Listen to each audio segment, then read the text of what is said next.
সময় অত্যন্ত গুরুত্বপূর্ণ একটা বিষয়, দরকার কথা ঠিক কিনা? এখন আমাদের সময় কেমন চলতেছে? আলহামদুলিল্লাহ। আলহামদুলিল্লাহ।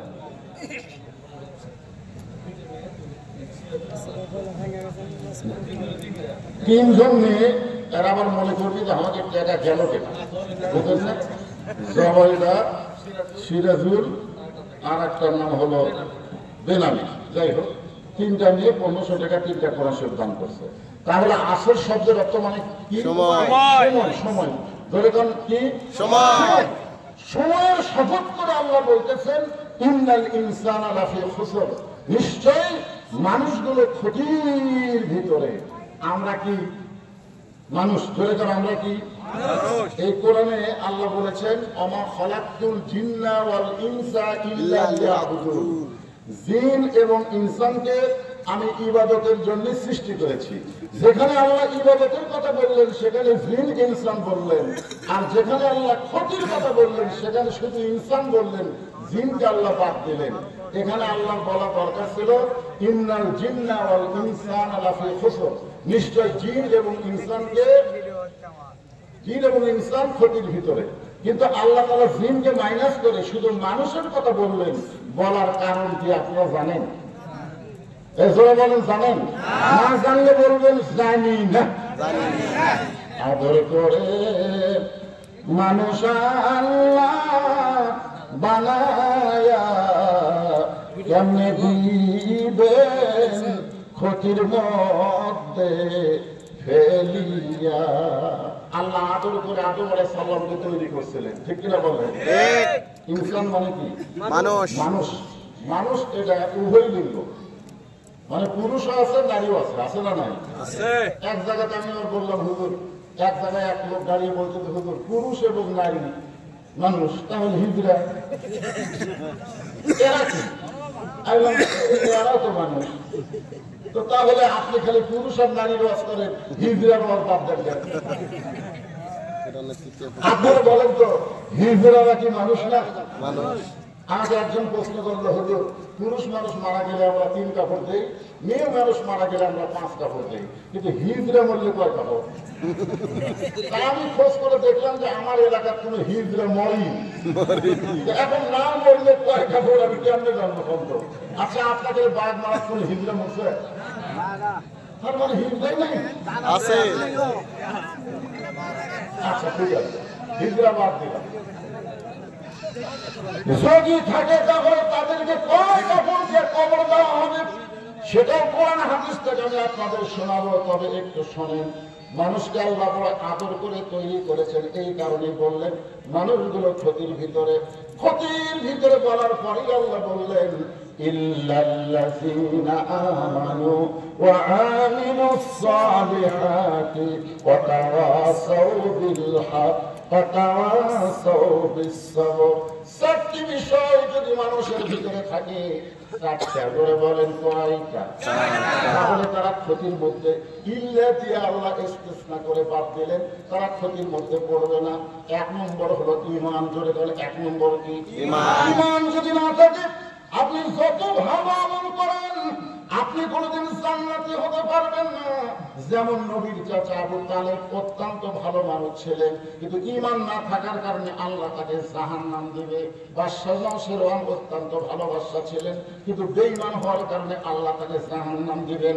আবার দাদা হাতিম তাই সবচেয়ে বড় দানবী ছিলেন, কিন্তু বেঈমান হওয়ার কারণে আল্লাহ তাকে জাহান্নাম দিবেন। তাহলে জান্নাত পাইতে গেলে 1 নম্বর যে জিনিসটা লাগবে তার নাম কি? ঈমান। আপনারা জানেন বাংলাদেশের শতকরা 90% মুসলমান, অধিকাংশই ঈমান নাই। এখন আপনারা বলবেন হুজুর আপনি আসে আমাদের বেঈমান বানাবেন। আচ্ছা, আপনারা একটু খেয়াল করে দেখেন তো আছে কি নাই, আছে কি নাই, এটা একটু খেয়াল করে দেখেন। কারণ রাসূল সাল্লাল্লাহু আলাইহি ওয়াসাল্লাম ঈমান সম্পর্কে বললেন ইকরার বিল লিসান, তাসদীক বিল জানান, আমল বিল আরকান। এরই নাম হলো ঈমান। জবানে বলতে হবে লা ইলাহা ইল্লাল্লাহ, শুধু জবানে বললে হবে না, তাসদীক বিল জানান, এটা কলিজার মধ্যে জায়গা দেওয়া লাগবে। কলিজার মধ্যে যখন ঈমান থাকবে সেই মানুষটার চেহারা কেমন হবে, চরিত্র কেমন হবে, আমি একটা মানুষের দৃষ্টান্ত দিচ্ছি, বেশি দিন আগের না, বহু বছর আগে না, এই কিছু বছর আগেকার কথা। লোকটার নাম হলো মীর কাসেম আলী। লোকটার নাম কি? মীর কাসেম আলী। উকিল এসে বলতেছে, স্যার আজকে রাত 12টায় আপনার ফাঁসি হবে। তখন বলতেছে এখন কয়টা বাজে? বলে এখন বাজে রাত 9:30। আলহামদুলিল্লাহ, আলহামদুলিল্লাহ, 2.5 ঘন্টা, এখনো 2.5 ঘন্টা দেরি আছে। আপনার বলেন তো 2.5 ঘন্টা পরে যার ফাঁসি হবে সে আলহামদুলিল্লাহ বলবে না ইন্নালিল্লাহ বলবে? ইন্নালিল্লাহ। তোর কথা কোন না কেন? ইন্নালিল্লাহ। আপনারা মানুষ মরে গেলে কি কম? ইন্নালিল্লাহ। ইন্নালিল্লাহ কম। তো মীর কাসেম আলী কি বোকা নাকি? তিনি বললেন আলহামদুলিল্লাহ। কিছুক্ষণ পরে বলছে তো কি 2.5 ঘন্টা আমার মাথা বসে থাকা লাভ কি? আমি 2 ঘন্টা ঘুম পাই। যদি চেতন না পায় তাহলে তুমি আমার ঘুম থেকে ডাক দিও। উকিল বাড়িতে রাত 12টায় ফাঁসি হবি, 2 ঘন্টা ঘুম পারবি, যদি চেতন না পায় ডাক দেওয়া লাগবি। মনে হয় ফাঁসির চিন্তায় লোকটা পাগল হয়ে গেছে। উকিল মন খারাপ করে ফাঁসির 5ম সেল থেকে যখন বের হয়ে যায়, উকিলের নাম হলো তাজুল ইসলাম। খুব খেয়াল করে শোনেন, রাত যখন 11:30 বাজে তখন উকিল ফাঁসির 5ম সেল ঢুকে থাকে। মীর কাসেম আলী নাক ডাকা ঘুম পাড়তেছে। ঘুমের আবার সাইজ আছে, গভীর ঘুম হলে নাকের একটা শব্দ হয়। উকিল ঘড়ির দিকে টাকা থেকে 8 ঘন্টা পরে লোকটার ফাঁসি হলি, আর সেই লোকটার নাক ডাকা ঘুম পাড়তেছে। আস্তে করে পায়ে লড়ক দিয়েছে, সঙ্গে সঙ্গে চেতন দিয়ে বলতে থেকে, ভাই রাত 12টা বেজে গেছে? না স্যার, এখন 8 ঘন্টা আছে। আলহামদুলিল্লাহ। এখন 8 ঘন্টা আছে, আলহামদুলিল্লাহ। আল্লাহ শুকর আদায় করে ওযু করে 2 রাকাত নামাজ পড়ে কোরআনের সূরা মুজাম্মিল তেলাওয়াত করে ফাঁসির 5ম সেলের মধ্যে সবচাইতে ভালো পাঞ্জাবি যেটা ছিল সেইটা পরিধান করে সিরুনি দিয়ে মাথার চুল আঁচড়ায় বলতেছে, উকিল আমাকে কেমন লাগতেছে? উকিল কান্দের বলে, স্যার এখন আপনার ফাঁসি হবে, আর আপনি এমন করে পাঞ্জাবি পরে সিরুনি দিয়ে মাথার চুল আঁচড়ায় বলতেছেন আমার কেমন লাগতেছে, আপনি কি শ্বশুর বাড়ি যাবেন? মীর কাসেম আলী মুস্কি মুস্কি হাসের বলে, উকিল আমি যখন আল্লাহর কোরআন তেলাওয়াত করি, ওয়ালা তাকুলু লিমান ইউকতালু ফি সাবিলিল্লাহি আমওয়াতুন বাল আহইয়াউ ওয়ালাকিন লা তাশউরুন। 2 ঘন্টা ঘুমের মধ্যে মৃত্যুর মালিক আল্লাহ আমাকে জানাইছে, মীর কাসেম আলী তোমাকে অন্যায় ভাবে ফাঁসি দেওয়া হবে। তুমি মনে করো না তুমি মারা যাবে, আল্লাহ রাস্তায় অন্যায় ভাবে যাদেরকে হত্যা করা হয় আমি আল্লাহ বলতেছি তারা অমর হয়ে যায়। কলিজার মধ্যে যখন ঈমান থাকবে ওই মানুষটা কোনদিন মৃত্যু, ফাঁসি কোনো কিছুর পরোয়া করবে না, কারণ একমাত্র আল্লাহ ছাড়া সে দুনিয়ার কাউকে পরোয়া করবে না। ধরে কোন কথা ঠিক না? এরপরে বলা হচ্ছে আমল বিল আরকান, ঈমান অনুযায়ী আমল করা লাগবে। আপনারা বলেন তো ঈমানকে ঠিক রাখতে গেলে যত আমল আল্লাহ দিছে, ও আমিলুস সালিহাত, সূরা 2 নম্বর বিষয় নেক আমল। এই নেক আমলের মধ্যে 1 নম্বর আমলের নাম কি? ঈমান। না, ঈমানকে ঠিক রাখতে হবে। ঈমান তো যাবে, ঈমানকে ঠিক রাখতে গেলে যত আমল আছে তার মধ্যে 1 নম্বর আমলের নাম কি? নামাজ। আরো জোরে নামাজ। ধরে বলেন আমার ভাই বলতেন সালাত, আপনারা বলতেছেন নামাজ। আসলে কোরআনে সালাতে আছে, কিন্তু আমরা বাংলাদেশের লোকেরা ফার্সি শব্দ নামাজই বুঝি। যাই হোক, যেটা বুঝি সেটাই। এখন আপনারা বলেন তো যে ঈমানকে যদি আমরা রাখতে চাই তাহলে নামাজ ছাড়া ঈমান রাখার কোন উপায় আছে ভাই? নাই। না সালাতা না ঈমান। যার নামাজ নাই তার ঈমান নাই। আপনারা বলেন তো আমার মতন বগুড়ি 42 বছর হলে ওয়াজ করতেছে, এখন পর্যন্ত বাংলাদেশের মুসলমানকে নামাজি করা যাচ্ছে না। এখান থেকে বোঝা গেল ওয়াজ দিয়ে মানুষ নামাজি হবে না। নামাজি করতে গেলে কোরআন অনুযায়ী সিস্টেম চালু করতে হবে। নবুয়তের 10ম বৎসরে রাসূল মেরাজ করেছেন। মেরাজে আল্লাহ তাআলা রাসূলকে নামাজ দিয়েছেন। রাসূল তারপরে 3 বছর মক্কায় ছিলেন। 3 বছর নবী মক্কায় ছিলেন। নবী খালি বলে আল্লাহ, আপনি খালি বলেন আকিমুস সালাত, নামাজ কায়েম করো, নামাজ কায়েম করো, কিন্তু মক্কায় তো নামাজ কায়েম করা যাচ্ছে না। নামাজ আমরা গোপনে গোপনে সুরের মতন পড়তেছি, প্রকাশ্যে আযান দিয়া জামাত করে তো নামাজ পড়া যাচ্ছে না। তাহলে নামাজ কায়েম করার কথা বলতেছে, অথচ নামাজ তো কায়েম করা যাচ্ছে না। আল্লাহ বললেন হাবিব, নামাজ কায়েম করতে গেলে একটা পরিবেশ লাগবে, মানুষের তৈরি করা পরিবেশ, মানুষের তৈরি করা সমাজ, মানুষের তৈরি করা রাষ্ট্র দিয়ে নামাজ কায়েম হবে না। নামাজ কায়েম করতে গেলে আল্লাহর কোরআনের রাষ্ট্র লাগবে, বলে কোন কথা সত্য না।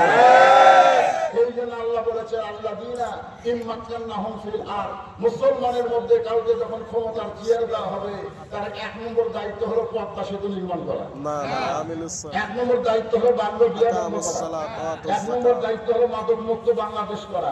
এগুলো দায়িত্ব হতে পারে, তবে এক নম্বর দায়িত্ব এগুলো নয়। এক নম্বরের দায়িত্ব হচ্ছে আকামুস সালাত, নামাজ কায়েম করা, নামাজ কায়েম করা। আর যদি নামাজ বাংলাদেশে কায়েম থাকতো, আমরা তিনটা পুরস্কার দুনিয়াতেই পাইতাম। এক নম্বর পুরস্কার হলো ইন্নাস সালাতা তানহানিল ফাহশাই ওয়াল মুনকার, একমাত্র নামাজই পারে মানুষকে যাবতীয় বেহুদা এবং খারাপি কাজ থেকে বাঁচাই দিতে। আজকে আমাদের যুবকের হাতে যেরকম মোবাইল, এই যুবকদেরকে চরিত্র বসাবার গেলে নামাজ টাইমের দিল ছাড়া চরিত্র বসান যাবে না।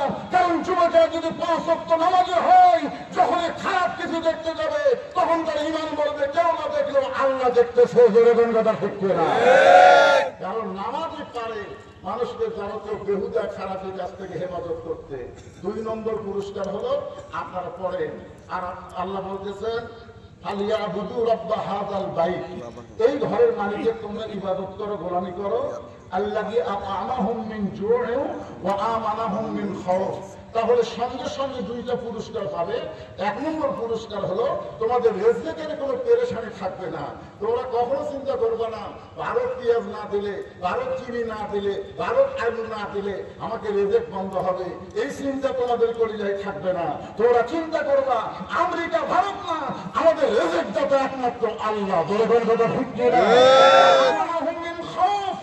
এবং যাবতীয় ভয় থেকে আল্লাহ পুরোপুরি নিরাপত্তা দিয়ে দিবে। ভারতের হাতে অ্যাটম বোমা আছে, হাইড্রোজেন বোমা আছে, পারমাণবিক বোমা আছে, আমেরিকার কাছে বোমা আছে, রাশিয়ার কাছে বোমা আছে, ইসরায়েলের কাছে বোমা আছে।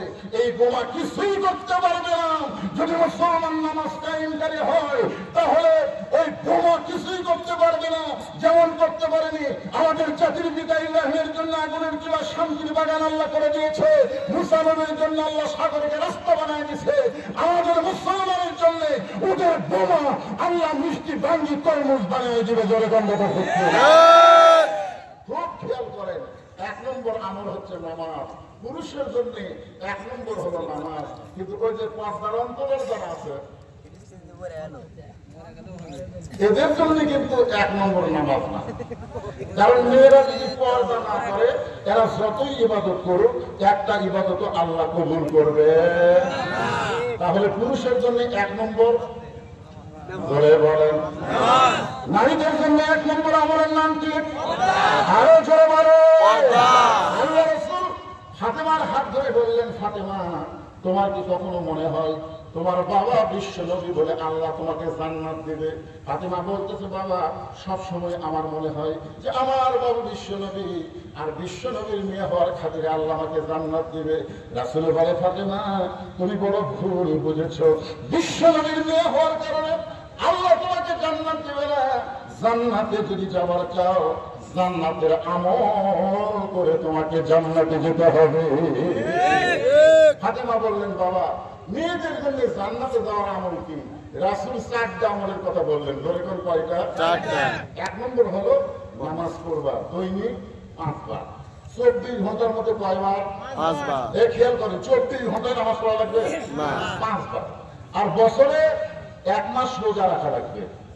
স্বামী যখন খেদমত যাবে, তখন স্বামীর খেদমত করা লাগবে। স্বামীর খেদমত সবসময় করা যাবে না।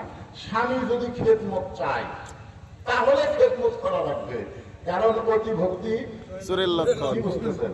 হঠাৎ যদি কোনোদিন আপনার বউ আপনাকে খেদমত করে, আপনি বুঝবেন অন্যায় কিছু আপনার আছে।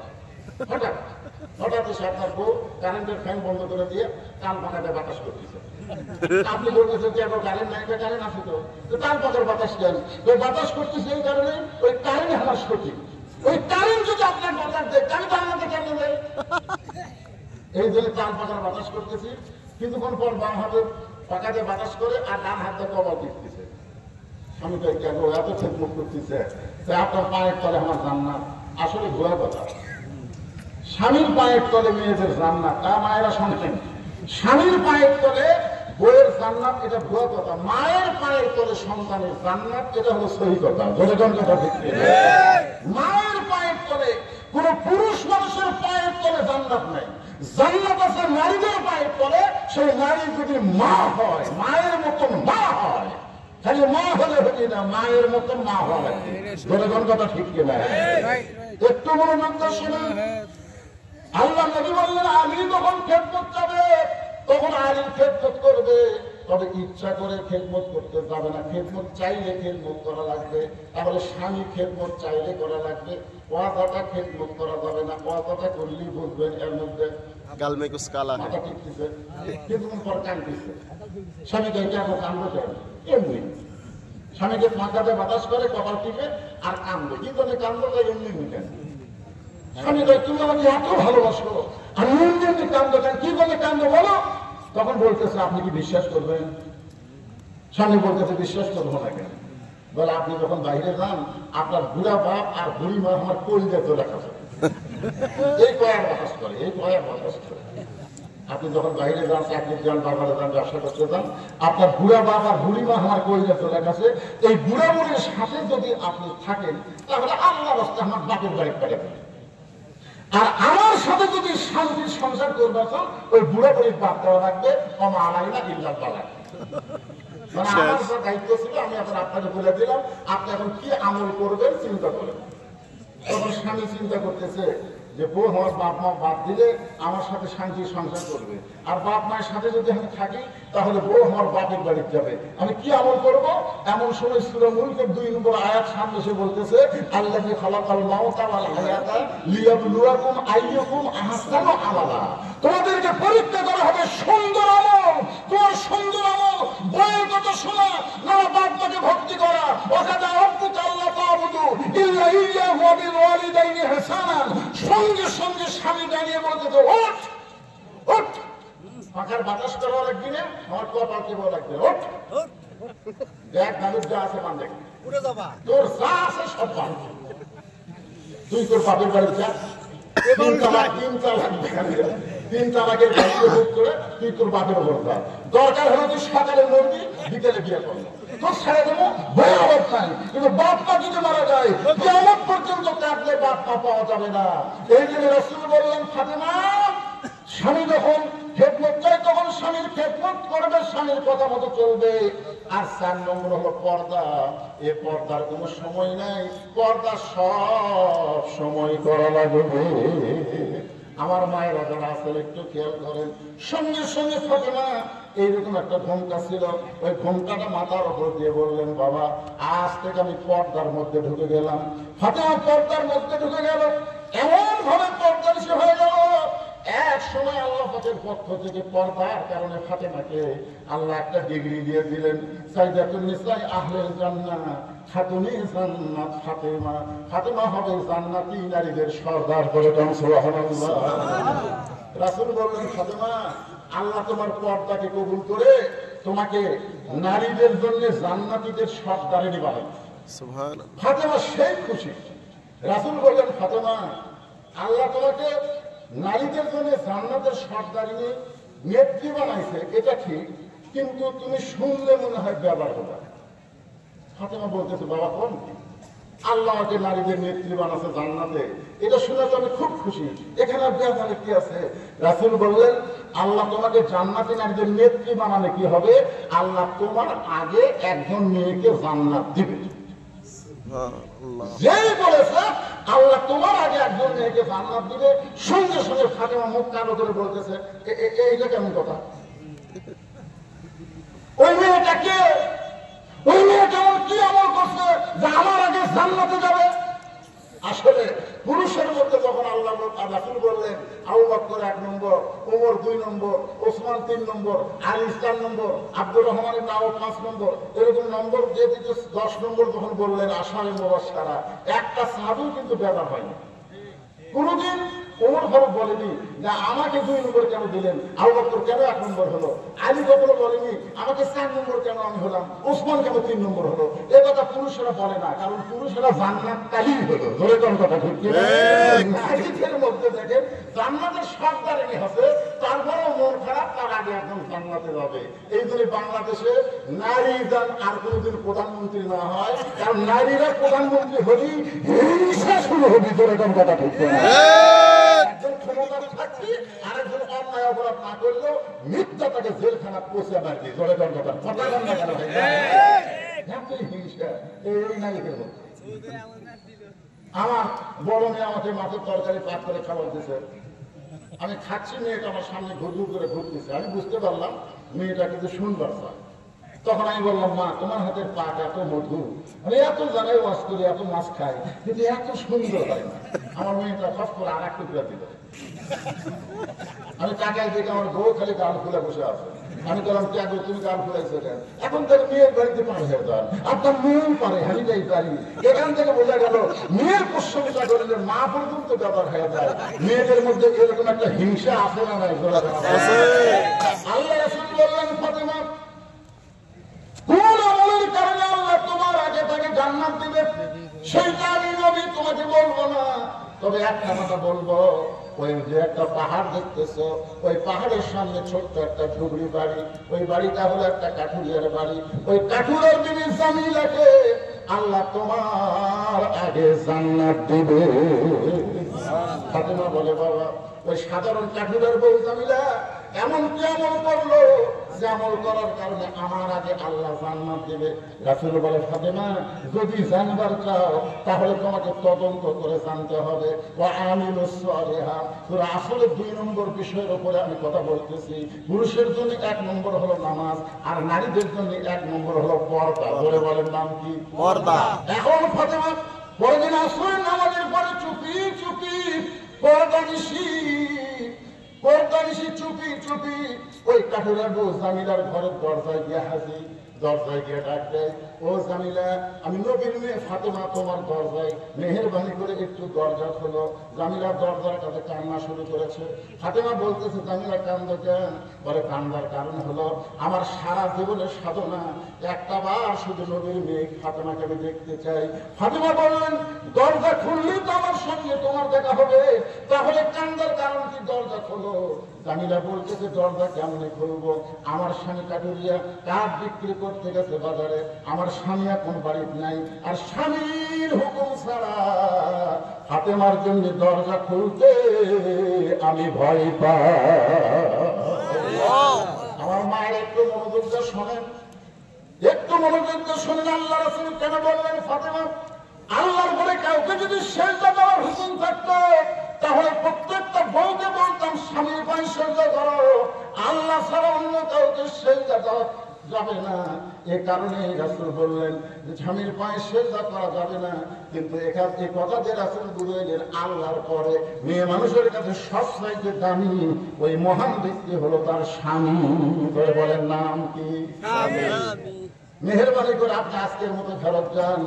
আগামীকাল যদি এই সময় আসেন, এই সময় যদি আগামীকাল আসেন, তাহলে আমি দরজা খুলে দিবার পারবো। কারণ স্বামী যখন রাত্রে বাড়িতে আসবে, স্বামীর কাছ থেকে হুকুম নিয়ে নিব। ফাতেমা বলতেছে, অবশ্যই আসবো ইনশাআল্লাহ। আগ্রহ বাড়ছে না কমছে? বাড়ছে। তোর বাড়ির মধ্যে ঢোকাই লাগবে, কারণ তুই কি আমল করিস, আর সেই আমলের কারণে আমার আগে আল্লাহ তো জান্নাত দিবে, দেখা লাগবে।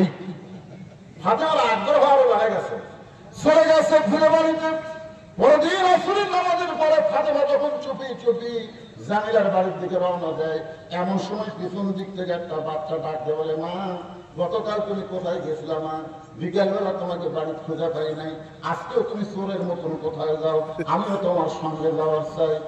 ফাতেমা তাকায় দেখে ওই বাচ্চা হলো হুসাইন। করে বলেন নাম কি? আল্লাহ রাসূল বলেছেন হুসাইন একটু জেদি হবে। ফাতেমা কোন কি করবে? ওই 4 বছরের বাচ্চা হোসেনকে সঙ্গে করে ওই জামিলার বাড়ির দরজায়, যেই মাত্র জামিলার বাড়ির দরজায় হোসেন বলতেছে, মা এই ভাঙ্গা বাড়ির দরজা আপনি কত করে আইছিলেন, আজকে কেন আইছিলেন, এই বাড়িতে এমন কি আছে মা সেইটার জন্য আপনি কত করে আসছেন, আজকেও আসলেন, মা এই বাড়িতে এমন কি আছে যে কত করে আইছেন, আজকে আইছেন। এই কথা হোসেন 2-3 বার বলার পরে ফাতেমা বলতেছে, জামিলা আজকে কি দরজা খুলবে না? জামিলা বলতেছে, 1 ঘন্টা হলে দাঁড়িয়ে আছি, আপনি আসা মাত্র দরজা খুলে দিব। ফাতেমা বলতেছে, তাহলে দরজা খুলে দাও। জামিলা বলতেছে, কে যেন আপনাকে মা মা বলে ডাকতেছে, কে যেন আপনার সঙ্গে মা মা বলে ডাকতেছে। ওই বাচ্চাকে নিয়ে যদি আপনি ঢুকতে চান তাহলে আজকের মতো আপনি ফেরত যান, কারণ আমার স্বামী শুধু আপনার ব্যাপারে দরজা খোলার হুকুম দিয়েছে, আপনি বাচ্চা সঙ্গে করে আনবেন। ওই বাচ্চার হুকুম তো স্বামীর কাছ থেকে নেই নাই। সঙ্গে সঙ্গে হোসেন বলে, মা এই মেয়েটা অত্যন্ত খারাপ মেয়ে, যেই মেয়েটাকে হোসেন সঙ্গে থাকার কারণে দরজা খোলে না, এই মেয়ের চাইতে খারাপ মেয়ে দুনিয়াতে নেই। সঙ্গে সঙ্গে ফাতেমা হোসেনকে বুকের মধ্যে নিয়ে বলে, বাবু তুমি যে মেয়েটাকে খারাপ বলতেছ, তোমার নানা বলেছে ওই মেয়েটা তোমার মায়ের আগে জান্নাতে যাবে। সুবহানাল্লাহ। তুমি যে মেয়েটাকে খারাপ বলতেছ, এই মেয়েটা সম্পর্কে তোমার নানা বলেছে তোমার মায়ের আগে জান্নাতে যাবে। সঙ্গে সঙ্গে হোসেন বলতেছে, না তাহলে ওর আগে ঘুরে লাভ নাই, তো জায়গা মতো যাওয়া লাগবে। আপনারা বলেন তো জায়গা কোনটা? আব্দুল আলীম একটা গান গাইছিল বহু বছর আগে, তখন আমরা বুঝি নাই, কিন্তু এখন বুঝি। মনে বড় আশা ছিল আমি যাব মদিনায়। এই গানটা গালে কি গুনাহ হবে? তাহলে সবাই বলেন, মনে বড় আশা ছিল আমি যাব মদিনায়। এটা হচ্ছে গানটা প্রথম যখন দিনাজপুর জেলা স্কুলে স্বাধীনতার আগে এই গানটা যখন আব্দুল আলীম গাইছে, তখন আলিমরা এই যে আমির হামজার দিকে ভুল ধরছে, একই ভুল। আব্দুল আলীমকে বলতেছে, আব্দুল আলীম ভাই আপনি মূর্খ মানুষ, মূর্খ মানুষ দেখে গান ভুল গাইতেছেন। তা আব্দুল আলীম বলে, গানটা শুদ্ধ কি হবে? আপনি বলেন, মনে বড় আশা ছিল যাব মক্কা মদিনায়। আপনি শুধু মদিনার কথা বলেন, মক্কা কেন বাদ দেন? আব্দুল আলীম বলতেছে, রে আলেমেরা তোমরা কি আল্লাহর কোরআন পড়ো না? আল্লাহ বলেছেন, কুল হে রাসূল আপনি বলেন, ইন কুনতুম তুহিব্বুনাল্লাহ ফাত্তাবিউনি ইউহিব্বুকুমুল্লাহ ওয়া ইয়াগফির লাকুম যুনুবাকুম ওয়াল্লাহু গফুরুর রহিম। যদি কেউ রাসূলকে অনুসরণ করে, রাসূলকে যদি ইত্তেবা করে, রাসূলের মাতা কুম রাসূল ফাকুযুহু ওয়া নাহাকুম আনহু ফান্তাহু, তাহলে শুধু মক্কা নয় মক্কার মালিক পর্যন্ত তার উপর খুশি হয়ে যায়। জোরে করে কথা ঠিক কিনা? কারণ কাবা ঘরের পুরো পাওয়ার নাই। আমরা যে কাবা ঘর চুমা খাওয়ার জন্য খালি পাড়াপাড়ি করি, আমি তো কয়েকবার গেছি, এই কাবা পাথর চুমা খাওয়ার জন্য কতগুলো মানুষ ঘুরলেন হাইলে এইরকম খালি করতেছে, মারতেছে, কার বুকর লাগতেছে, ওই দৌড়াতে পাথর সময় খাচ্ছে, পাথর সময় খাচ্ছে। আরে পাগলা, তুমি তাকে টুনা মানলে, তার বাড়ি যদি ইন্দোনেশিয়া হয়, তার বাড়ি যদি সুদানে হয়, সে যদি বুকে একটা আঘাত পায়, আর তুমি তাকে আঘাত দিয়ে তুমি পাথর সময় খেলে, তুমি মনে করতেছো পাথরের মধ্যে কি আছে? আল্লাহ রাসূল বলেছেন, একদিন কাবা থাকবে, গোটা পৃথিবীর মসজিদ থাকবে, মাদ্রাসা থাকবে, তারপরে ইসরাফিল সিংহায় ফুৎকার দিলে কিয়ামত হবে। কিন্তু যতদিন পর্যন্ত একজন আল্লাহওয়ালা বান্দা দুনিয়াতে থাকবে, ততক্ষণ পর্যন্ত ইসরাফিল সিংহায় ফুৎকার দেবে না। কাবার চাইতে, মদিনার চাইতে একজন আল্লাহওয়ালা বান্দার দাম আল্লাহর কাছে অনেক বেশি। জোরে কথা কন না কেন? কাবা সময় খাওয়ার জন্য আপনি ইশারা করে খান, পারতেছেন না? এই দুর্বল শরীরের দিকে কি মারামারি, হায় হায়, যারা গেছে তারা বুঝতেছে পাথরের চুমা খাওয়া লাগে কি মারামারি হয়। নবী যখন মক্কা গেল, মদিনা হিজরত করলো, আপনারা জানেন না? মক্কা বিজয় হওয়ার পরে সাহাবীরা রাসূলকে কি বললেন? জিয়া রাসূলুল্লাহ, এতদিন পরে আমরা কাবার কাছে আইছি, আমরা কাবা তাওয়াফ করবো। রাসূল বললেন, চলো তাওয়াফ করি। আল্লাহ রাসূল সাহাবীদের নিয়ে কাবা তাওয়াফ করা শুরু করলেন। কয় পাকে এক তাওয়াফ? 7 পাকে। বলে কর কয় পাকে? 4 পাক দেওয়ার পরই রাসূল তাওয়াফ বন্ধ করলেন। তো সাহাবীরা বললেন, হুজুর 7 পাক দেওয়া লাগবে। আপনি বললেন যে 4 পাক কি বন্ধ করলেন কেন? আল্লাহ রাসূল বলতেছেন আমরা কানা হয়ে কানা আওয়াজ করলে হবে না, কাবার মধ্যে কি আছে আগে সেটা দেখা লাগবে। কারণ দরজা যখন আছে তখন ভিতরে দেখার উপায় আছে না নাই? ধরে কেন আসলেন আপনারা জানেন। আর সেই দরজাটা ভাগ্যক্রমে আল্লাহ বাংলাদেশের দিকে করে দিয়েছে জানেন। কাবা ঘরের চারিদিকে কিন্তু 4টা দরজা নাই, কাবা ঘরের চারিদিকে মাত্র একটা দরজা। ধরে কোন কয় দরজা? সেই দরজা কোন দেশের দিকে? বাংলাদেশের দিকে। বাংলাদেশে বাংলাটা।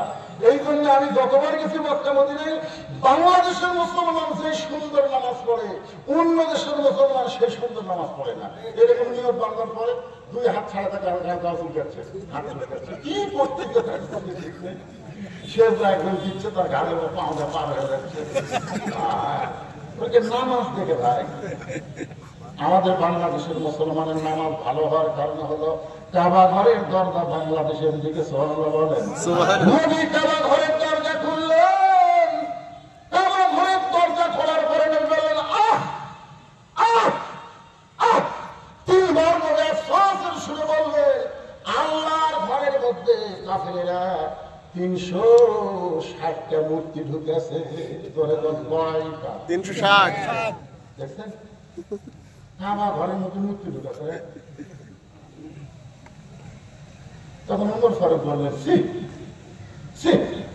আল্লাহর ঘরের মধ্যে মূর্তি, আল্লাহ কিছুই করলো না। আবু জেহেল যখন একটা মূর্তি দিয়ে ঢুকতেছে তখন আল্লাহ কাবা ঘরের দরজা একটা ফেরেশতা থাকছে, একটা থাপ্পড় মারবে। যে মূর্তি দিয়ে দরজা আসবে মারবে থাপ্পড়। ওই যদি আমরা থাপ্পড় খাই আবু সুফিয়ান আসবে না, উনি কবি ভাইয়ের দরজার জাতি কে যেন থাপ্পড় মারতেছে ঘুরে ফাঁকড়া হয়ে যাবে। আর কেউ মূর্তিতে ঢুকবি কথা কথা ঢুকবি ওটাকে বলে ঢুকবি। খ্রিস্টানি মুসলমান বাবার মুসলমানকে হত্যা করতেছে, আল্লাহ কি ঘুম পাচ্ছেছে? আল্লাহ কিছুই করে না কেন? এই যে 360টা মূর্তি আল্লাহর ঘরের মধ্যে ঢুকতেছে, আল্লাহ কিছুই বলতেছে না। ওরা যাইয়া কাবার দেওয়াল কানা করে বুঝলি মূর্তি টাঙ্গাছে। আল্লাহ রাসূল বলেন ও ঘর আল্লাহর, কিন্তু হেফাজতের দায়িত্ব আল্লাহর না। ঘর আল্লাহর কিন্তু মাইক হেফাজতের দায়িত্ব আল্লাহর না। মুয়াজ্জিন যদি নামাজ পড়ে তালা না দিয়ে বাড়িতে আসে ফজর নামাজ পড়বো যা থেকে মাইক নাই, তখন সবাই বলবে চাই মসজিদাই মাইক। মসজিদ ভাই আল্লাহ ঘর আল্লাহ ইবাদত করবে। আজকে বাংলাদেশের মসজিদ আল্লাহর ঘর, কিন্তু মসজিদ হেফাজতের দায়িত্ব আল্লাহর না, হেফাজতের দায়িত্ব হলো মুসলমানের। জোরে বলেন কথা ঠিক? মুসলমান হেফাজত করা লাগবে। একটু মনোযোগ দিয়ে শোনেন, আসল জায়গায় যাওয়া লাগবে। হোসেন ফাতেমার হাতটা ধরে টেনে টেনে নবীর কাছে নিয়ে আসে। ফাতেমা বলতেছে বাবা আমার কোনো দোষ নেই, আমি কেবল 2 বার গেছি। ধরে কোন কয়বার? প্রথম দিন গেছি স্বামীর হুকুম পাইনি বলে আমার জন্য দরজা খোলে নাই। দ্বিতীয় দিন গেছি হোসেন সঙ্গে থাকার কারণে জামিল আমার জন্য দরজা খোলে নাই। আমি দরকার হলে আরো যাব, কিন্তু এই হোসেন হাতটা ধরে টেনে আপনার কাছে নিয়ে এসে বাবা আমার কোনো দোষ নাই। সঙ্গে সঙ্গে হোসেন মায়ের হাত ছাইড়া দিয়া দৌড়ে গিয়া নানার হাত ধরে বলে নানা কোন আমলের কারণে কাঠের অবস্থা জামিলা আমার মায়ের আগে জান্নাতে যাবে, এটা আপনাকে বলাই লাগবে। কারণ মায়ের থেকে আনিল হওয়া ইন হুয়া ইল্লা ওয়াহয়ুহা। আল্লাহ জানে সর্বোত্তম কাজ জানা, আরো বড় বড় কাজ জানা। তাহলে কোন আমলের কারণে একটা কাঠের জামিলা জান্নাতে যাবে এটা আপনি জানেন না? আপনি জানেন আমার মা একটা কাঠের বইয়ের দরজা ফাটাছে।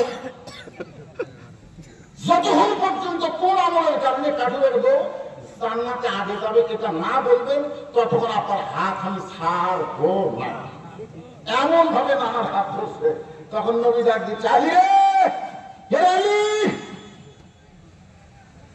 হযরত আলী দৌড়ে এসে বলতেছি ইয়া রাসূলুল্লাহ এখন আমি নবী নাই, এখন আমি হয়ে গেছি মানে তুই হয়ে গেছিস বাপ, আর ওই যে ফাতেমা তোর বউ আমার বেটি। এই ঘরের মধ্যে আমিও নবী না, তুইও আমার সাহাবী না, তুই আমার সামনে। এই দেখ হাসান যে জোরে আমার হাত চাইবা ধরছে, কোন আমলের কারণে কাঠুরে বউ জামিলা ফাতেমাকে জান্নাতে যাবে এটা না বললে হাত ছাড়বে না। আমি তোকে বলার হুকুম দিলাম, আলী বলে দাও কোন আমলের কারণে ওই কাঠুরে বউ জামিলা ফাতেমাকে জান্নাতে যাবে। আমি তোমাকে বলার হুকুম দিলাম। সঙ্গে সঙ্গে ফাতেমা দৌড়ে এসে বলে, স্বামী গো, এইটা যদি আপনি জানেন তাহলে আমাকে এতদিন কেন বলেন নাই? আলী বলতেছে, নবীর নিষেধ ছিল, আল্লাহ নবী নিষেধ করেছে বলে আমি তোমাকে বলি নাই। আজকে যদি বলার হুকুম দিয়েছে তাহলে শুনতে গেলে ধৈর্য নিয়ে শুনতে হবে, কারণ একজন মেয়ের প্রশংসা আর একজন মেয়ের কাছে করা যায় না। ভুল করেও দান করেন না। আমি খালি একদিন আমার বইয়ের কাছে বলছিলাম, আল্লাহ যদি জান্নাতে আমার ঘুষ দেয়, ঘুরে চোখের চেহারা বলতেছে, চোখ হবে এইরকম, না হবে এইরকম। এই কথা বলতে বলতে তাকায় দিকে বউ বালুস গুগলের মধ্যে নিয়ে ঘর থেকে বের হয়ে কেন কি হলো? ঘুরলিয়ে থাকো, ঘুরলিয়ে থাকো, আমার কি দরকার? দুনিয়াতে বউয়ের সামনে হুড়ের গল্পই করা যায় না, তাহলে অন্য কোনো মেয়ের গল্প করা হবে? সেই জন্য হযরত আলী বলতেছেন, ফাতেমা ধৈর্য ধারণ করা লাগবে। কোন আমলের কারণে কাঠুরের বউ তোমার জান্নাতে যাবে এটা জানতে গেলে তোমাকে ধৈর্য ধারণ করা লাগবে। ফাতেমা বলতেছে, আমি ধৈর্যশীলা হয়ে গেলাম। যখন ঘরের মধ্যে বসে যায় এমন সময় হযরত আলী বললেন, ফাতেমা তোমার কি মনে আছে একদিন দুপুর বেলায় কাঁদতে কাঁদতে তুমি আমার কাছে? আমি বললাম, ফাতেমা কি জন্য কান্দো? ফাতেমা বলতে, স্বামী গো, হাসান হাসান ক্ষুধার জ্বালায় কাঁদতে কাঁদতে ঘরের মধ্যে ঘুমাই গেছে, ওরা ঘুম থেকে চেতনে পাইলে খাবার খাবে। আমি তালাশ করে দেখি আপনার কাছে একটাও পয়সা নাই, বাজার থেকে কিছু কিনে আনবেন সেই পয়সাও আপনার পকেটের মধ্যে নেই। তবে স্বামী আমি এখন কি করব? মা হয়ে বড় কষ্টে আছি, কারণ সন্তান চেতনে পাইলে আমার কাছে খাবার চাবে। তবে স্বামী তাই বিপদে পড়ে আমার এই কন্যাটা আপনাকে দিচ্ছি, আপনি কন্যাটা যত্ন করে নিয়ে বাজারে গিয়ে বিক্রি করেন। এই কন্যা বিক্রি করার যে টাকা হবে সেই টাকা দিয়ে আপনি হাসান হাসানের জন্য একটু খাবার কিনে আনবেন। সঙ্গে সঙ্গে হযরত আলী ফাতেমার কন্যাটা আমার পকেটের মধ্যে ঢুকায়া বাজারের মধ্যে ঘুরতেছেন, বাজারের মধ্যে ঘুরতেছেন আর মনে মনে চিন্তা করতেছেন, কন্যা বের করে যদি বিক্রি করতে চাই আর খরিদ্দার যদি বলে কার কন্যা, আমি যদি বলি আমার বইয়ের কন্যা, তাহলে খরিদ্দার মনে মনে চিন্তা করবে যে স্বামী বইয়ের জিনিস বেচা খায় এই স্বামী হলো দুর্বল স্বামী। আপনারা বলেন তো, যে স্বামী বইয়ের জিনিস বেচা খায় ওই সবল না দুর্বল? কতগুলো স্বামী আছে দেখবেন ভাত খাতে খাতে গেলে বলতেছে হতে হতে হলো না, হতে হতে হলো না, বউটা কি গ্যারাম করলো আপনার, ভাত খান হতে হতে হলো নাকি? আরে আমার জমির ধারে একটা জমি ঘর আছে, মাত্র ৮০,০০০ টাকা দাম, ৮০,০০০ টাকা জোগাড় করতেছে না, ৬০,০০০ টাকা আমার আছে, তাহলে ২০,০০০ টাকা পাইনি ওই জমিটা আমার হয়। বউ বলতেছে, ইন্নাল্লাহ মা সাবিরিন, ধৈর্যশীলদের সঙ্গে আল্লাহ আছে, ধৈর্য ধরেন, এবছর হয় না আগামী বছর হবে। স্বামী বলতেছে, ওই জমি তোর বাপে, আমার জমি ১ বছর চলে। বউ বলতেছে, আপনি আমার উপর ছাপেন কেন? স্বামী বলতেছে, ছাপাবা না, তুই তো গলার মালা দিয়ে আমার ভাত দিচ্ছিস, এই মালা তো বিয়ের সঙ্গে যে বাপ দিছে, ওই মালার কোনো সাইজ আছে গেলে এখন এই পুরানো মালা চলে, এই পুরানো মালা চলে, ওই মালা খালি আমার দিয়ে আল্লাহ শপথ করে বলতেছে আগামী বছর ওটাকে ১ ভরি সোনার মালা তো ২ ভরি সোনার মালা বানিয়ে দেবো, তাও ডিজিটাল মালা, এখনকার মালা। এমন কাল আসছে, বউ গলার মালা খুলে দিছে, ওই বেঁচে তুমি দিছে, ১ বছর হয়ে গেছে। বউ বলতেছে, কেন গত বছর মালা খুলেছিলেন আর সেই মালা বিক্রি করে জমি দিলেন, ১টা বছর হয়ে গেল, আমার মালার খবর কি? স্বামী বলতেছে, কে রে? বন্ধু শীতের রস শুনিস নি? বন্ধু শীতের কি বাস করছে? বন্ধু শীত বাস করছে, মেয়েরা কেবলমাত্র সাজতে পারে স্বামীর জন্য, স্বামী ছাড়া অন্য কারো জন্য গোলাপ মালা দেওয়া যায় না। আমার যদি মালা ছাড়াই তো ভালো লাগে, মালা কেনার কি দরকার?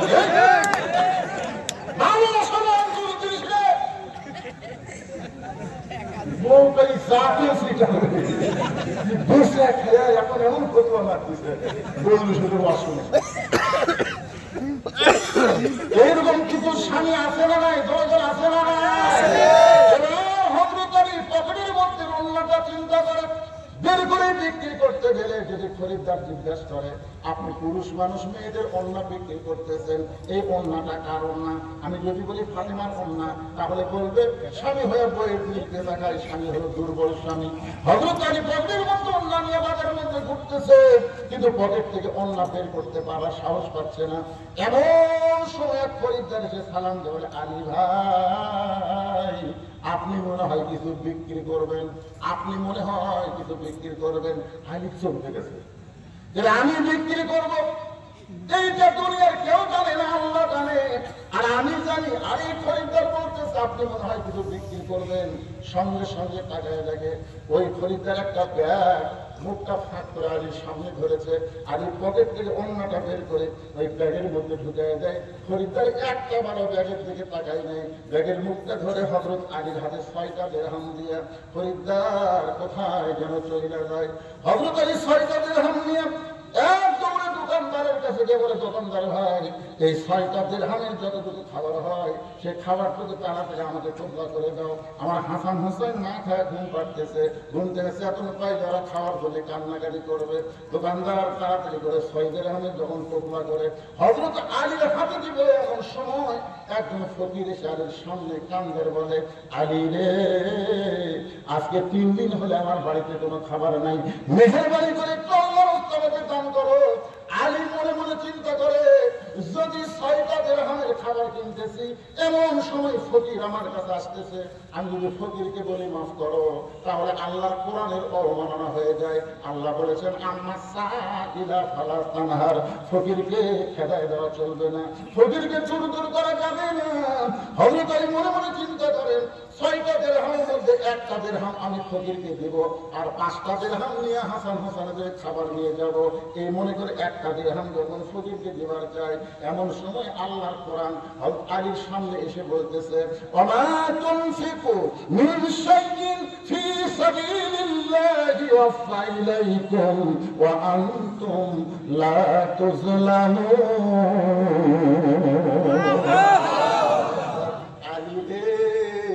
ফকিরকে 1টা দিরহাম দিলে আল্লাহ তোকে 10টা দিরহাম দেবে, 2টা দিরহাম দিলে আল্লাহ তোকে 20টা দিরহাম দেবে। ফকিরকে যদি 6টা দিরহাম দান করো আল্লাহ তোকে 7টা দিরহাম দেবে। আপনারা বলেন তো হযরত আলীর কাছে আল্লাহর কোরআন বড় না সন্তান বড়? আল্লাহর কোরআনকে বিশ্বাস করে ফকিরকে 6টা দিরহাম দান করে দেয়। দোকানদার বলতেছে, আলী ভাই খাবার টোপলা করলাম, এই টোপলার খবর কি? আলী বলতেছে, এক টোপলা দিয়ে আমার হবে না, তুই 2 বস্তা খাবার প্যাকেট কর। দোকানদারকে 2 বস্তা খাবার প্যাকেট করতে বলে আলী বাজারের মধ্যে ঘুরতেছেন। বাজারের মধ্যে যখন ঘুরতেছেন, এমন সময় এক ব্যক্তি উট নিয়ে এসে সালাম দেবে, আলী ভাই বাজারে ঘোরা জায়েজ নাই। আল্লাহ রাসূল বলেছেন দুনিয়ার সবচেয়ে খারাপ জায়গা হলো হাট বাজার, আর সবচেয়ে ভালো জায়গা হলো আল্লাহর ঘর। আপনারা বলেন তো দুনিয়ার মধ্যে সবচেয়ে খারাপ জায়গা কি? বাজার। আর সবচেয়ে ভালো জায়গা মসজিদ। আপনারা বলেন তো কোন জায়গায় আপনাদের মন ভালো লাগে? সত্যি কথা বলেন। আসরের নামাজ হবে মনে করেন 4টায় আসরের নামাজ হবে, ওই 5 মিনিট আগে ঢুকবে। ওই কোনোদিনও আকামত দেওয়ার আগে ঢুকে না, প্রত্যেক দিন আকামত যখন দেয় তখন হবে। আজকে হঠাৎ মনের ভুলে 5 মিনিট আগে ঢুকবে, 5 মিনিট আগে ঢুকে আর একটাই জায়গায় খালি ঘড়ি দেখা, খালি ঘড়ি দেখি।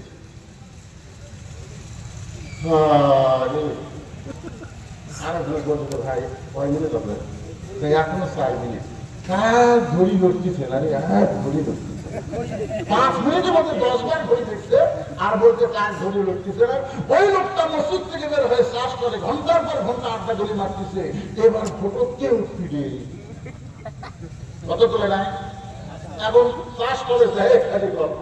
এবার কে তো তখন একজন বলছিল, ভাই আমরা তো দেখলাম নাঙ্গল দেখলাম, তারপরে নৌকা দেখলাম, ভ্যানেশিস দেখলাম, এবারে হলে গাড়ি পড়লাম দেখতে চাই।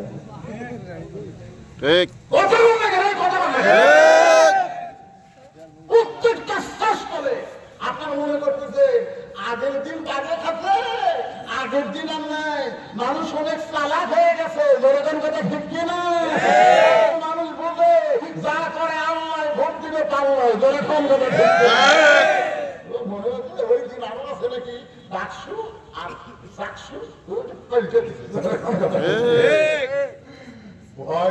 ভয়ে অন্য ভার্সিটি নির্বাচন ওরা বন্ধ করে দিতে ভয় সব টাকা সরাই গোটা বাংলাদেশ ওয়াজ করতেছি দেখতেছি মানুষের মধ্যে অনেক পরিবর্তন লক্ষ্য করা যাচ্ছে দলে দলে কথা ঠিক কিনা মানুষ একবার দেখতে চায় শুধু কোরআনের ওয়াজ শুনবো না এই কোরআন পার্লামেন্টে গেলে বাংলাদেশের অবস্থা কেমন হয় এটা বাংলার মুসলমান একবার দেখতে চায় দলে দলে কথা ঠিক কিনা সংসদে ঢালে কোরআন হাদিস যেখানে আমরা আছি সেখানে দুনিয়ার মুসলমান এক হও এক হও আল্লাহু আকবার ওটালা বলতে তো ভাইজান ও বাবা বাজারে ঘুরে যাচ্ছি এই উটটা আপনি কিনে নেন 100 দিরহাম দিয়ে আলী বলতেছে 1 টাকাও আমার পকেটে নাই তাহলে কিনবো কেমনে ওটালা বলতেছে বাকি কিনেন বিক্রি করে টাকা দিবেন সেটাও আপনি পারবেন না আলী বলতেছেন জীবনে এমন সুযোগ কোনোদিন পাই নাই 100 দিরহাম দিয়ে বাকি উটটা কিনে যেই মাত্র বাজারে গেছে চারিদিক থেকে খরিদ্দার সবাই দৌড়ে আসছে এসে বলতেছে আপনি না শিক্ষামন্ত্রী ধরে কোন সুবহানাল্লাহ আল্লাহর নবী যখন মদিনার প্রেসিডেন্ট ছিলেন তখন ধর্মমন্ত্রী হলেন আবু বকর আইনমন্ত্রী হলেন হযরত ওমর অর্থমন্ত্রী হলেন ওসমান গনি আর শিক্ষামন্ত্রী হলেন হযরত আলী ধরে কোন সুবহানাল্লাহ শিক্ষামন্ত্রী যদি আলীর মতন মানুষ হয় তাহলে আগুনের দাম বাড়বে না জালিকাল কিতাবুল আরাইবাতি হুদাল্লিল মুত্তাকিন কার দাম বাড়বে আজকে বাংলাদেশে মুসলমান শিক্ষামন্ত্রী হলে প্রকৃত ইমানদার শিক্ষামন্ত্রী হলে ওই মিথ্যা প্রাইমারি বন্ধ করে দিয়া প্রত্যেকটা প্রাইমারিকে কোরআন শিক্ষা বাধ্যতামূলক করে দিবে জোরে কোন কথা ঠিক না গানের শিক্ষক না একটা ধরে কোরআনের হাফেজকে প্রাইমারিতে নিয়োগ দেওয়া দরকার জোরে কোন কথা ঠিক না কোরআনের কোন মূল্য নাই এই জন্য কোরআনের জন্য ভিক্ষা করা লাগে কোরআনের মাদ্রাসার জন্য চাওয়া লাগে প্রাইভেট হেডমাস্টারের মোসব চাও দেয় দিন যাচ্ছে বেতন কাটছে একটু মনোযোগ দর্শনের হযরত আলী শিক্ষামন্ত্রী উট নিয়ে বাজারের মধ্যে চারদিক থেকে খরিদ্দার বলতেছে আলী ভাই এই উটের ব্যবসা কবে শুরু করলেন সবাই যখন এরকম বলতেছে এমন সময় এক খরিদ্দার আলীর হাতটা ধরে কানে কানে বলে বাজারে বেশিক্ষণ থাকা যাবে না উটটার দাম কত দিবেন আলী বলতেছে আপনি একটা হিসাব করে বলেন বলে 160 দিরহাম আপনাকে দিয়ে দিলাম 160 দিরহামে উটটা বিক্রি করে উট আমাকে 100 দিরহাম দিয়ে 60 দিরহাম দিয়ে এক দৌড়ে দোকানদারের কাছে গেলেন দোকানদারকে বললেন ভাইজান খবর কি বলে আপনার কথা মতো 2 বস্তা প্যাকেট করেছি দাম কত নিবা বলে 60 দিরহাম দিলেই চলবে হযরত 60 দিরহাম দিয়া 2 বস্তা খাবার কান্দে নিয়ে ফাতেমার দরজায় আগে দরজা খোলা ছিল যেই মাত্র হযরত আলী দরজার কাছে আস্তে করে দরজা লাগিয়ে দিল আগে দরজা কি ছিল একটু ফাঁক ছিল যে মাত্র হযরত আলী দরজায় সঙ্গে সঙ্গে দরজার খিল আটকে যায় আলী সালাম দিয়ে বলে ফাতেমা দরজা খোলো ফাতেমা বলতেছে জানলা দিয়ে তাকায় দেখছি অন্য বিক্রি করার টাকা দিয়ে বড় করে 1 টুকরা খাবার হবে আপনি 2 বস্তা খাবার নিয়ে আসছেন আপনি 2 বস্তা খাবার কোথায় পাইলেন যতক্ষণ না বলবেন ততক্ষণ দরজা খুলবো না আলী বলতেছেন ফাতেমা আগে দরজা খোলো তারপরে বলবো ফাতেমা বলতেছে আগে বলেন তারপরে দরজা খুলবো আপনি 20,000 টাকা বেতনে চাকরি করেন আর 30,000 টাকা বাসা ভাড়ালেন টাকা পান কোথায় বলগুলো যদি ভালো হতো একটা নেতাও দুর্নীতি করবার পারতো না জোরদার কথা ভাই লাগে কি বলি চুরি করা বুদ্ধি নেই ঘুষ খাওয়া বুদ্ধি নেই বেগুন পাড়া বানাবে মরদ পাড়া না মেয়া পাড়া হচ্ছে বেগুন পাড়া সব নেতা নাম হতেছ আর বউগুলা পাড়বে কেনাডা যারপরে কেনাডা থাকবা এই সালা মেয়া মানুষের অত্যাচারে 1 নম্বর মেয়ার নাম হলে হাসিনা কথা ঠিক কিনা আর মন্ত্রী বউগুলা হাসিনার পাড়া একটু মনোযোগ দিয়ে শুনলেন ফাতেমা বলতেছে আপনি অন্য ব্যক্তির টাকা দিয়ে বড় জোরে 1 টুকরা খাবার হবে 2 বস্তা খাবার কোথায় পাইলেন? যতক্ষণ না বলবেন ততক্ষণ দরজা খুলব না। আলী বলতেছেন আগে দরজা খুলেন তারপরে বলবো। ফাতেমা বলতেছেন আগে বলেন তারপরে খুলবো। এমন সময় আল্লাহর কোরআন আলীর সামনে এসে বলতেছে আর-রিজালু কাওয়ামুনা আলান নিসা, পুরুষ থাকবে নারীর উপরে। ফাতেমা যদি দরজা না খোলে খবরদার তুমি বলবা না, পুরুষ থাকবে নারীর কথা কয় না, এটা আমার কথা না, আল্লাহর কথা। আর-রিজালু কাওয়ামুনা আলান নিসা, পুরুষেরা থাকবে নারীর উপরে। আবার অন্য কথাই বলেছে হুন্না লিবাসুন, আপনারা ওঠা বসা করতেছেন কেন? ওঠা বসা করলেই অশেষ। 4-5 ঘন্টা তারা বসে আছে, তাহলে আপনারা ঢেউ ওয়াজ করেন দেন আপনারা সঠিক 12টা বন্ধ করবেন। ঠিক বলেন বলে করে ডায়াবেটিস রোগী কোন কষ্টটা ওয়াজ করতেছে, তার মধ্যে দুটো ওঠা বসা করেন।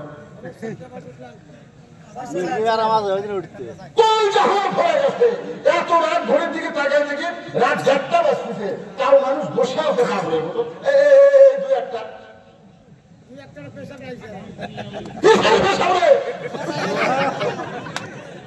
পেশাব বন্ধ করে বসে থাকেন। পেশাব জাতীয় যত হোক আল্লাহর কোরআনের ওসিলায় আল্লাহ ভালো করে দিবে। পেশাব কিন্তু মারাত্মক রোগ, আপনি জানেন, আরামের ঘুম নষ্ট করে দেয়। ঠিক এই জন্য আজকে পেশাব লাগলেও আপনি কোরআনের দিকে তাকায় একটু মহব্বত করে বসে থাকবেন, একটু অল্প সময় একটু ধৈর্য নিয়ে বসে থাকবেন।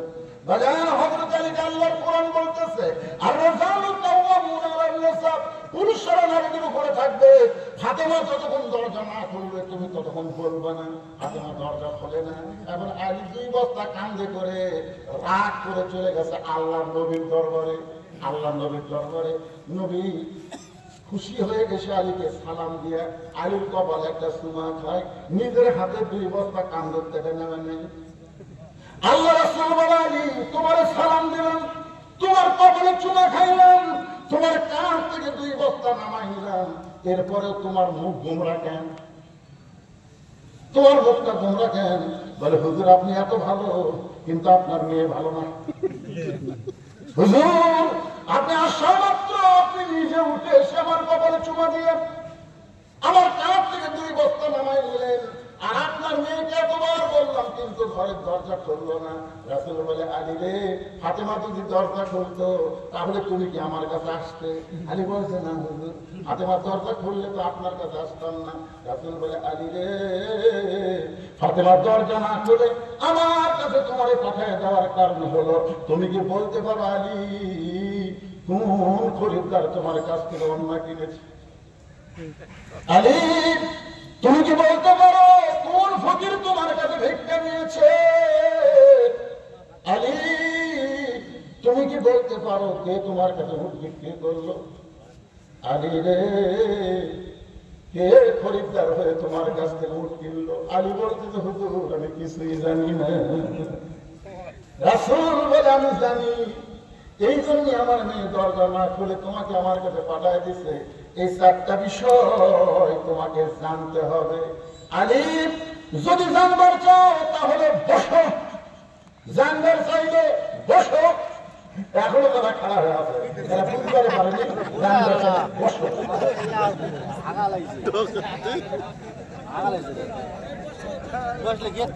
জানবার চাইলে বসো। কি জানলে বসার দরকার আছে না? কে খরিদ্দার হয়ে তোমার কাছে অন্যায় নিল? কে তোমার কাছে ভিক্ষা নিল? কে তোমার কাছে উট বিক্রি করলো? কে তোমার কাছ থেকে উট ক্রয় করলো? আলী নবীর সামনে বসে গেছে। নবী এখন এই 4টা বিষয় বলবে, আপনারাও শুনবেন। ধরে কথা ঠিক কিনা? বলেন আলী যে খরিদ্দার হয়েছে সে দুনিয়ার কোন মানুষ না, স্বয়ং আল্লাহ। স্বয়ং আল্লাহ পর্দানিশী ফাতেমার অন্যা দুনিয়ার কোন মানুষ কিন্তু এটা পছন্দ করে না, কারণ পর্দানিশীটা আল্লাহ এত ভালোবাসে। ও মায়েরা যারা পর্দার অন্তরালে ওয়াজ শুনতেছেন, আল্লাহ পর্দানিশীকে এত ভালোবাসে। আলী একজন ফেরেশতাকে মানুষ নবী খরিদ্দার বানায়া তোমার কাছ থেকে ফাতেমার পর্দা কিনে আল্লাহ তাআলা সেই পর্দাটা জান্নাতের ভিতরে রাইখা দিছে। আলী যে তোমার কাছে ভিক্ষা চাইল, ওই ফেরেশতা ওন্নাটা যখন জান্নাতের মধ্যে রাইখা আল্লাহর কাছে, আল্লাহ বলে ফেরেশতা এখন ফকির হয়ে আলীর কাছে যা, ওই 6টা দিরহাম আমার দরকার। ফেরেশতা বলে আল্লাহ ওই 6টা দিরহাম দিয়ে হাসান হোসেনের খাবার কিনবে, আর সেই 6টা দিরহাম দরকার। আল্লাহ বলে ফেরেশতা আজকে বান্দার আল্লাহর মধ্যে পরীক্ষা হবে, বান্দা সন্তানকে বেশি ভালোবাসে না আল্লাহরে বেশি ভালোবাসে। নবী বলেন ওই ফেরেশতা ফকির হয়ে তোমার কাছে ভিক্ষা চাইছে, তুমি আল্লাহর কোরআনকে সম্মান দিয়ে আম্মা সাইলা ফালা তানহাকে বিশ্বাস করে তুমি একটা দিরহাম দিবার চাইছো। কোরআন যখন বলেছে ওমা তুনফিকু মিন শাইইন ফি সাবিলিল্লাহি ওয়াফা ইলাইকুম ওয়া আনতুম লা তুজলামুন, তুমি আল্লাহর কোরআনকে বিশ্বাস করে ফকিরকে 6টা দিরহাম দিছো। ওই ফকির ফেরেশতা আল্লাহর 6টা দিরহাম ফেরত দেওয়ার পরে কান্না শুরু করেছে। আল্লাহ বলে ফেরেশতা কান্দিস কেন? বলে আমি 6টা দিরহাম দিব। আল্লাহ বলে আমার কোরআন কি বলতেছে 6 দিরহাম দিলে আমি তাকে 60 দিরহাম ফেরত দেব। ফেরেশতা বলে আল্লাহ কেমনে? যা যা যে উটের পিঠে চড়ে ফাতেমা জান্নাতে যাবে, সে উটটা আলীর কাছে 100 দিরহাম বাকিতে বিক্রি হবে। ওই ফেরেশতা উটটা সাইজা তোমার কাছে বাকিতে 100 দিরহামে উটটা বিক্রি করলো, আবার ওই ফেরেশতা খরিদ্দার হয়ে 160 দিরহামে তোমার কাছ থেকে কিনলো। 100 দিরহাম ফেরত দিয়া বাকি 60টা দিরহাম পায় তুমি 2 বস্তা খাবার কিনেছো। সুবহানাল্লাহ। সাইড থেকে বলতেছে এতক্ষণ যে ওয়াজটা করতেছেন এটা তো জানের উপর ওয়াজ করতেছেন, কিন্তু জামিলা আমার আগে জান্নাতে কেমনে যাবে সেই ওয়াজ কখন হবে? জামিলা আমার আগে জান্নাতে কেমনে যাবে সেই ওয়াজটা কেমনে হবে, কখন হবে? আলী বলতেছেন ফাতেমা তুমি জান্নাতি লাইনে নেত্রী হওয়ার কারণে আল্লাহ তোমাকে হেঁটে হেঁটে জান্নাতে দিবে না, উটের পিঠে করে আল্লাহ তোমাকে জান্নাতে নিবে। উটের পিঠে চড়বে, উটটা জান্নাতের দরজার দিকে হাঁটা শুরু করবে। ওই যে জান্নাতের দরজা, আর কিছু দূর গেলেই উটটা জান্নাতের দরজা পায়। হঠাৎ করে উটটা ব্রেক করবে। উটটা যখন ব্রেক করবে তখন ফেরেশতারা বলবে আল্লাহ খাতুনে জান্নাত ফাতেমা উটটা যে জান্নাতের দিকে যায় না। আল্লাহ বলে জান্নাতের দিকে উটটা যদি না যায় তাহলে উটটাকে টেনে টেনে জান্নাতে নিয়ে যাওয়া লাগবে। ফেরেশতারা বলে আল্লাহ উটের গলায় তো কোনো রশি নাই, তাহলে কি ধরে উটটাকে টেনে নিয়ে যাব? আল্লাহ বলে ফেরেশতারা শোনো, ওই যে ফাতেমার কন্যা 6 দিরহামে কিনে আমি জান্নাতের মধ্যে রাইখে দিয়েছি, ওই কন্যাটা উটের গলায় বেঁধে দাও। ওই কন্যাটা ফেরেশতা উটের গলায় বেঁধে দিবে। আমি বলতে ফাতেমা কন্যার একটা অংশ যখন নিচের দিকে ঝুলতে থাকবে এমন সময় আল্লাহ ডাক দেবে জামিলা, কাঠুরার বউ জামিলা, তোমার স্বামী সব সময় দোয়া করতো আল্লাহ আমার যে বউটা আমার হুকুম ছাড়া ফাতেমার জন্য দরজা করে না, আমার সেই বউটাকে তুমি সবার আগে জান্নাত দিও। এখন স্বামীর দোয়া আল্লাহ কবুল করেছে, কিন্তু ফাতেমার আগে আল্লাহ কেমনে তারই জান্নাত দিবে? এই জন্য বলবে জামিলা ওই যে উন্নতার নিচের অংশ ধরে টেনে টেনে ফাতেমাকে জান্নাতে নিয়ে যাও। তোমার উটটা কাঠুরার বউ জামিলা টেনে টেনে জান্নাতে নিয়ে যাবে। তুমি মনে করতেছো আমি তো জান্নাতে যাচ্ছি, কিন্তু আল্লাহর হিকমত হলো উটের পিঠ থেকে তোমার পা জান্নাতে পড়ার আগে ওই কাঠুরার বইয়ের পা জান্নাতে আগে যাবে। আজকের ওয়াজ দিয়ে আমার মা বোনদের পেট ভরে গেছে, কারণ স্বামীর খেদমত এবং পর্দা এই 2টা আমল যদি মেয়েরা করতে পারে, নামাজ রোজা তাদের জন্য কোনো কঠিন না। এই 4টা আমল যদি তারা আল্লাহর রাস্তায় করে আল্লাহ খুশি হয়ে তাদের জন্য 8টা জান্নাতের দরজা খুলে দিবে। ওয়াতাওয়াসাউ বিল হক, হক কথা বলতে হবে, হক পথে চলতে হবে। সূরা আসরের 3 নম্বর বিষয় একটু খেয়াল করেন। হক কথা বলতে হবে, হক পথে চলা লাগবে। হক কথা বলতে গিয়ে যদি 13 বছর জেলখানায় থাকতে হয়, আল্লাহ সাইডে থাকছে, আবার হক কথার কারণে জেলখানা থেকে বের করে হাসপাতালে তাকে হত্যা করেছে। ধরে কোন কথা ঠিক কিনা?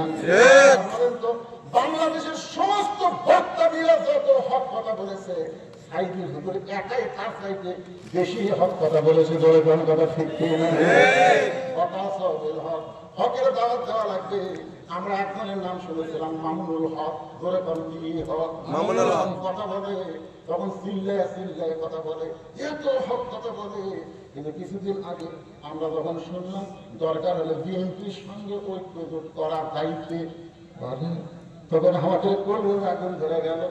এইটা আলেম সম্পর্কে একজন আলেম বলেছিল, পল্লাতে গাড়ি পল্লাতে জ্ঞান মাপা, জীবিত জ্ঞান মাপা যেরকম কঠিন, বাংলার আলেম একত্র হওয়া